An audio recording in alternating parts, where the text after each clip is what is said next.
What's up, Believe Nation? Welcome to another YouTube interview. Super excited to be here with a legend in the house, a true entrepreneurial marketing legend. This man has been the mentor to guys like Tony Robbins, Damon John, Stephen Covey, Brian Tracy. He has been known historically as the $9 billion man for having generated over $9 billion in revenue for the clients he's worked with. I'm sure that number is a lot higher now. And if you've ever heard of the term unique selling proposition, this is the guy who came up with it and gave it a ton of exposure. The man, the myth, the legend, Jay Abraham. Welcome aboard. Thank you very much, and it's an honor to contribute. Now, as people are joining in, it's a live session. I want to show you something quickly. This is a binder that I have in the green room. Jay was asking if I was familiar with his work. I'm like, yeah, man, I'm familiar with the work. When I started my first company, the real company, I was 19 years old. I'm 38 almost now. So almost 20 years. There were two resources that I loved. On the side here, if you guys can see, it says Unlimited Power by Tony Robbins. Right. And then on the other side, it says Jay Abraham and notes. Oh, that's so fun. In here are like pages and pages and pages. And you were like my marketing professor because I didn't have that in my family, in my life. And so I've kept that. That's almost, that binder is 20 years old. And so before getting started, just want to thank you for all your contribution, everything you've done to help entrepreneurs and my journey too. Let me turn it around for a moment. You know me well enough by my work that what rocks my boat is not acknowledgement. It's people who do things in the marketplace and make a difference. So everything I've heard about your work is designed to move people to action. So I thank you because that's what it's all about. I love it. I love it. So we've got a whole bunch of people joining in live, guys. As you're watching, if you have a question for Jay, put it in the chat, tag me. It's going to be a lot easier to see. But first, Jay, I'm curious. I'm curious what your mission is. I mean, you've been doing this for so long. You've helped the best of the best. You've made tons of money and you're still going strong. You're still offering tons of free resources to people. What is it that's driving you to keep doing what you're doing? Well, it's about four integrated things, Evan. First of all, the driver in the beginning was my hopeless curiosity, and that turned out to be my strength. I basically traveled from one industry to another and discovered all kinds of different ways of thinking that were not known in other industries. And it was an extraordinary discovery for me. It was an epiphany. And now I've done about 1,000 industries and I keep learning. And every time I learn, very honestly, because of the knowledge base that I possess, it gives me another level of exponential growth. And it's a high that you can't quite explain to people, but it's very, very powerful. Number one. Number two is I believe an entrepreneur is rewarded in life for the value and the contribution they make to others. And I think there are far too many people who dedicate a life to a business in countless hours, hopes, dreams, financial expectations, wealth creating, asset expectations, and they unintentionally and they unknowingly limit, restrict, constrain all they can do, not because they aren't working in their mind their fullest out, but because they don't know how many higher performing, easier, more profitable, more predictable, less risky, more sustainable strategies, business models, marketing approaches, access models, competitive advantages, alternative revenue approaches exist. And I have since about, I'm older than you, obviously, since about your age, I realized that my purpose was to elevate people to be preeminent. And preeminent means you're seen as the only viable choice somebody could make in your category, your product or service. And they make that choice and they see that because of what you represent to them, whether it's greater benefit, advantage, support, protection, enrichment, whatever. And they see and you see that your organization, your rendering of the product service itself, your whole focus is on their betterment. And I don't know if that's too esoteric, But then I've been very blessed to travel the world and do it everywhere. I do it in China, do it in Japan. I'm going to Vietnam. I'm going with Tony and I every year, which gratifies me enormously just because it makes me continue to be relevant. Tony and I every year do a full day together. I think without being arrogant, I'm probably the only person that does it. And we do it together, which is hilarious, back and forth problem solving to his platinum group. I can go on and on, but I'm driven. I'm purpose driven more than money driven. Got it. I love it. A long answer. I apologize. No, I like it. I like it. It's great to get more context. You've seen so many entrepreneurs, whether it's through Tony's group or just the people who are hitting you up. What are some of the biggest challenges that you see, or some of the roadblocks that you see in people's mindsets that is preventing them from actually getting to preeminence level with their goals? Well, can I break it into parallel universes? Let's go. I love it. So on the one hand, they are following the herd and they're only thinking, doing, acting the way everybody else does in their industry. So plus or minus 20%, they're limited. If they do the same thing everybody else does, there's no way they're going to have breakthroughs. And breakthroughs are not just financial breakthroughs, not just product service breakthroughs, but breakthroughs in the way that they connect with their market. Secondly, the vast majority of them are tactically minded. They don't even understand what strategy really looks like. Third, most entrepreneurs are honestly two-dimensional. They think in terms of revenue less expense, and that's profit. The really astute ones are three-dimensional. The third dimensional is yield. They don't understand that certain things have an enormous yield. I started teaching 35 years ago lifetime value. LTV now is bantered around, but 30 years ago, nobody understood that if you play the game correctly, it has nothing whatsoever to do with the first transaction. It has to do with the aggregate value of the ongoing purchases that emanate from a buyer, and also the ancillary or utility revenue, which could be referrals, which could be additional complementary products or services. Most people don't know. I'm just going to go through a random litany here. You can stop me anytime. Most people don't understand. They allocate a budget, or they're indiscriminate about marketing. They'll say, 5-10% of sales, or they will say $5,000, $10,000, $100,000 a month. You're either spending too much or too little. You have to realize that different types, kinds, sources, product buyers are worth more or less. And you can't know what they're worth till you analyze, first of all, the profit they yield up front, and then the residual value that they turn into. Some are worth 5 times what you're investing, and you have to look at it as investment for a yield, not a cost. It's not an expense. It's a cost of sales, but it's an investment. I learned, Evan, and please stop me because I can go on a roll automatically. And if I don't look you in the eye, I'm not being disrespectful. I'm accessing my knowledge. So everybody, please don't think me disrespectful to Evan. I'm trying to be very respectful and just be very sinewy. I got very, very fortunately introduced to 3 different ideologies concurrently. One was I worked with people that wanted to make things better. I also worked with people that wanted to fill gaps that did not exist. Then I learned, and this was the definitive change, that you could work on the geometry of a business, and it was easier to grow a business exponentially than it is incrementally.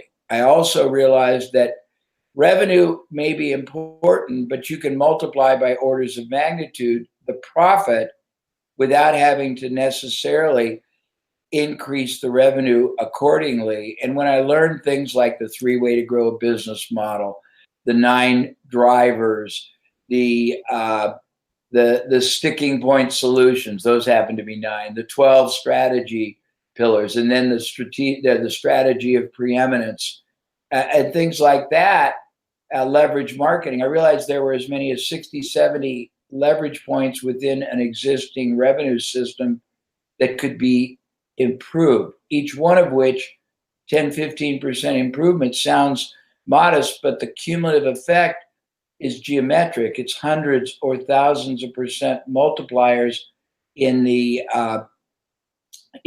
performance of a business. And if you want, you don't have to. But my background took me to very far and interesting places. I worked, for example, for the Deming organization. Deming was the man who came to here he went to Japan first because he was rejected here, and he taught the Japanese car makers and electronics makers quality and process improvement, meaning making each process 10-15% better because it makes the end result hundreds of percent better. And he got the Sonys and the Toyotas to become really cool, viable sources. But he taught optimization, highest and best use theory. And most people can't optimize because they don't have a context of knowledge of how many better, higher performing, less expensive, less risky, more impactful, more profitable, more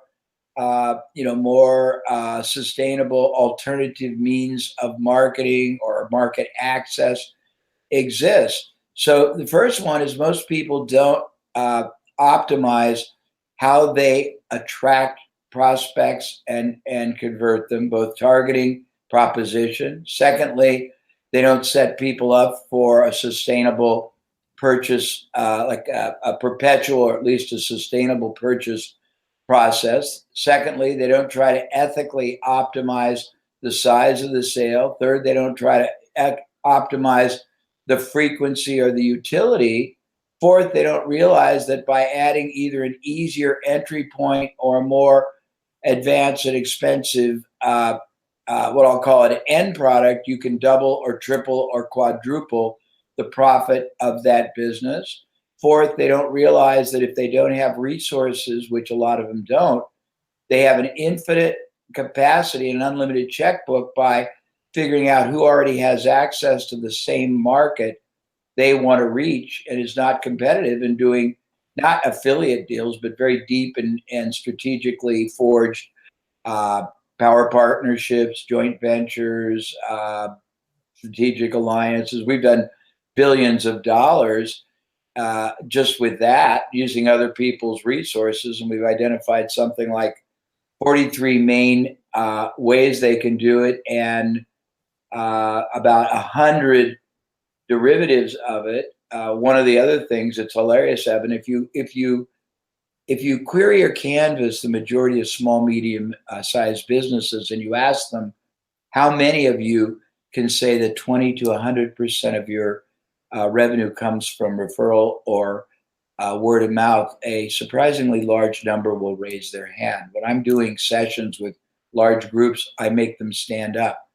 And I keep them standing up, and then I go around randomly and say, well, what's the percentage and what's the dollars? And it's really quite amazing. They'll say 80%, 2 million. They'll say 40%, 500,000. You get some wild ones. 100%, 8 million.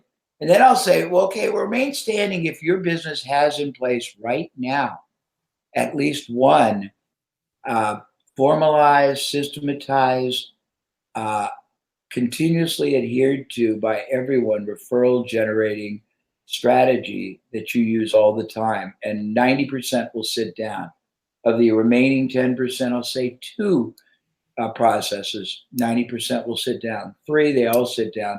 We've identified in all these categories, because I've worked for so many different businesses and looked at so many different strategic approaches, marketing approaches, tactical as well as strategy, business access approaches. We found 93 separate referral generating strategies that could be used. Now, nobody's going to use all 93, but if you think about it, Evan, a referral generated buyer, let me give you a different example.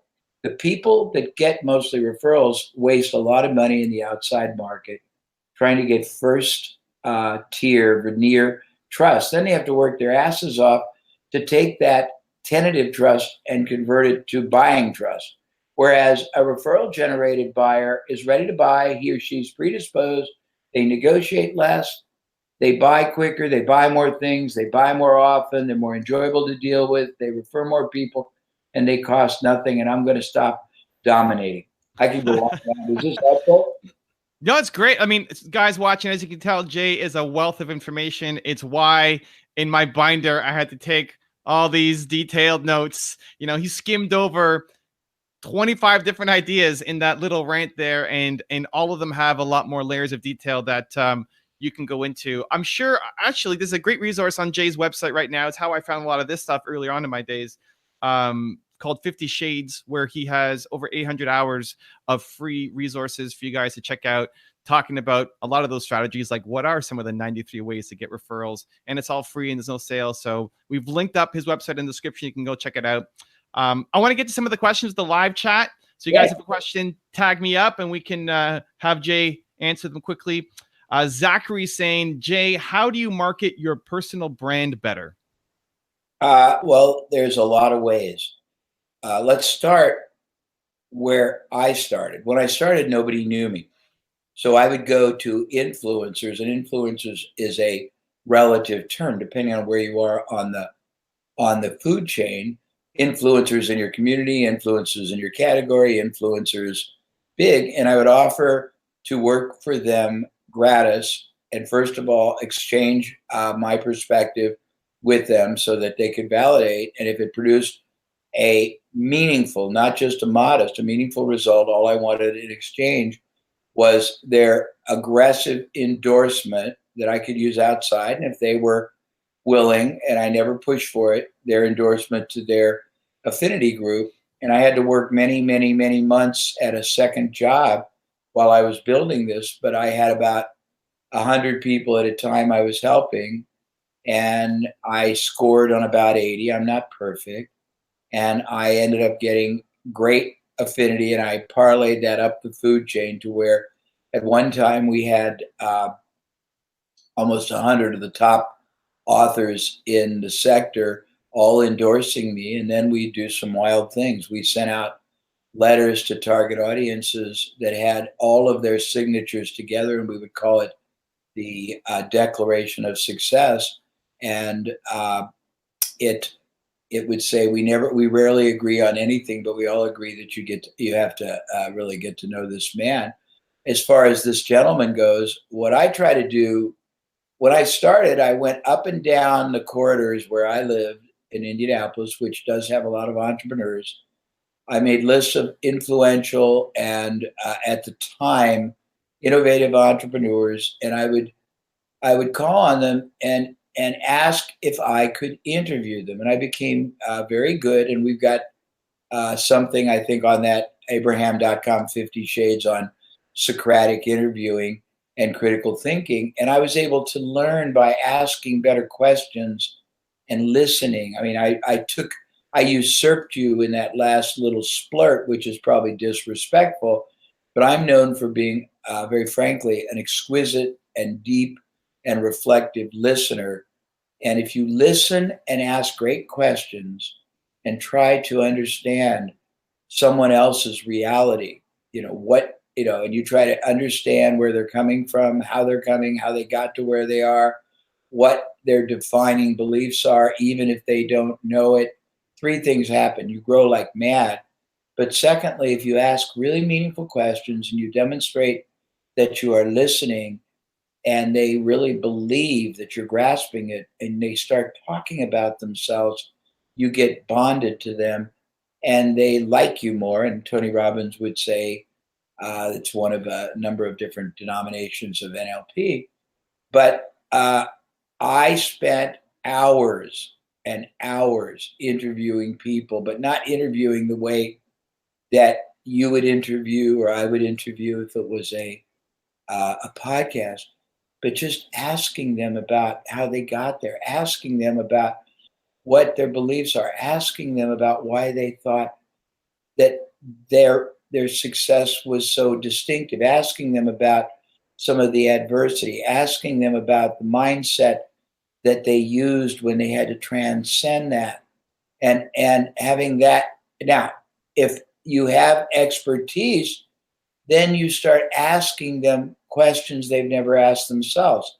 We have, and I think it's up on that same site, 200-page self-assessment, and it's mind-blowing. It asks questions no one's ever asked you in your company, you've never thought of. It shows you correlations, implications, gaps, and it's self-evident just by the questions we ask that you don't even know how to ask yourself, that there is exceptional understanding that we possess. And we is really me, but I have a company, so I include everybody. We have an 87 question self-assessment called How Does Your Business Really Stack Up?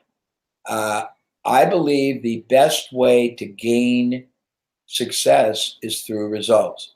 It's not through rhetoric. It's not through great sales hyperbole. It's just to go out and particularly if you're an expert with underutilized time, and if that time has denominatable value, let's say that you would charge $200 an hour, and you're only doing a half a day on average now, and you have a half a day available, which is 4 times 200, you can buy somebody $800 of your time.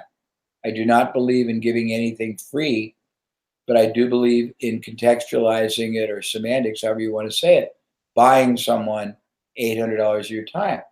Get deep with people who have influence. Get deep with people who you know have things to teach. Get deep with people that will allow you to get experience in different industries or environments if you can't get money. Also, I always went to organizations that had access to the markets I want. We did seminars, which you might have been introduced to when you started. I stopped 20 years ago, but we did $250 million, and I'm not saying that to be arrogant. We really did, and I did 99% of them by going to affinity groups, influencers, associations, magazines that had access to the market I wanted, which were small, medium entrepreneurs, and winning their trust through performance, and then getting them to feel comfortable endorsing us to their list, to their database, but not just endorsing us like an affiliate, but creating monster integrated collaborative programs where we would do special issues of a newsletter. We would send out, back then, recorded, whether it be a cassette or a CD, where we would actually send out pre-commitment